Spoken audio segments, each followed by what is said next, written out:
There's an abundant evidence of the use of abusive, deceptive, and unfair debt collection practices by many debt collectors. Abusive collection practices contribute to the number of personal bankruptcies, to marital instability, the loss of jobs, and invasions of individual privacy. There are abusive practices, and I want to share with you guys in real time what those practices are. What they're saying is that there's an inadequacy of laws, and they are inadequate to protect consumers, and that the purpose of the subchapter is to eliminate these practices by debt collectors. I want to share with you guys because I saw a video recently talking about charge-offs, and I just thought the video was really well done. It actually isn't what's inspiring this, because I noticed with my client's summons and complaint, I noticed that they had put the account statements on there, and then on the account statement there was actually a charge-off on there. We're gonna go over, I just want to read from this book here, the Dictionary of Banking Terms. A charge-off is a loan written off as uncollectible bad debt. When full repayment is considered unlikely, loans are removed from the lender's balance sheet and charged against the loan loss reserves account for bad debt. Loans removed from the lender's books may be partially or fully recovered by the lender's collection department or an outside debt collection agency if the loan is secured by collateral or the borrower has additional assets that are not secured by the debt. Bank accounts are also removed from bank records by charging them off, also called write-off. See bad debt workout agreement. There's also the process for removing uncollected loans or closed accounts from a bank's balance sheet. So they're removing that from their balance sheet, and yet they're still trying to collect on it from you. That's illegal. You can't do that. So they sent a summons and a complaint, and in their summons and complaint, they used this as evidence, their account. But in the account, as you'll notice, they have a payment and credit. So even though there was a previous balance of this, they had a payment and credit, which is the charge off, and now the new balance is zero.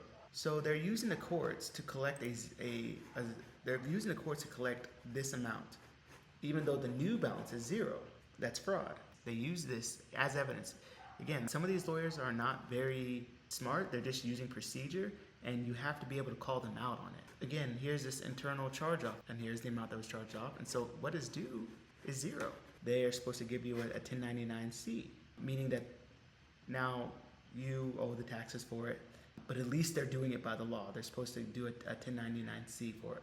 This is how they use the court systems to abuse and deceive and to collect from you guys and to pressure us. We filed a motion to dismiss. Here's one of our filings, and this is what we said. The complaint alleges a cause of action for breach of contract. The plaintiff fails to provide or reference a valid contract. The plaintiff does not prove it fulfilled its own obligation. The plaintiff does not show how the defendant breached any contract. The plaintiff fails to prove damages. And then Exhibit C, which is the account history statement, it shows a zero balance, which I just showed you, which contradicts the plaintiff's claim. They are saying that my client owes this amount, but they're showing a zero balance on the actual history statement. The complaint lacks essential elements and it contradicts itself. The complaint should be dismissed for failure to state a cause of action.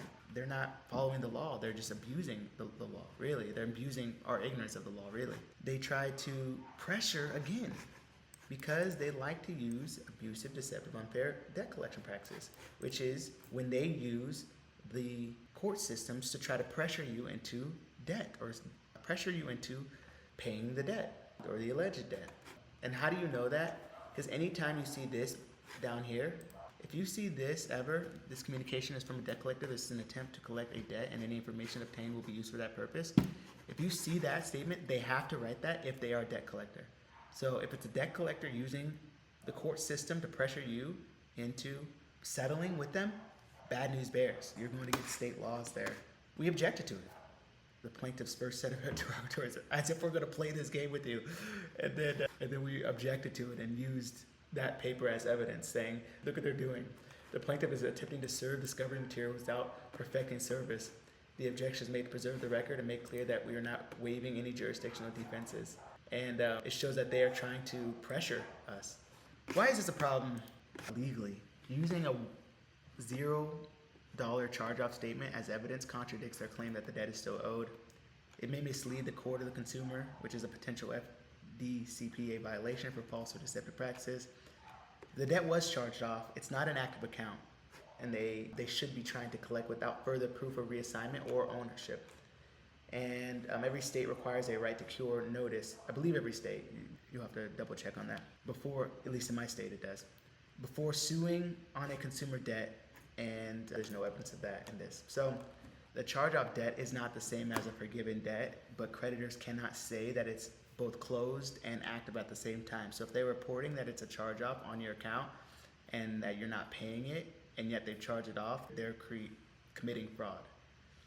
And if a creditor sues you after a charge-off, always check their own documents, because sometimes their own evidence defeats their case. And that's what we saw in this one. And that's why we actually were able to get this case dismissed.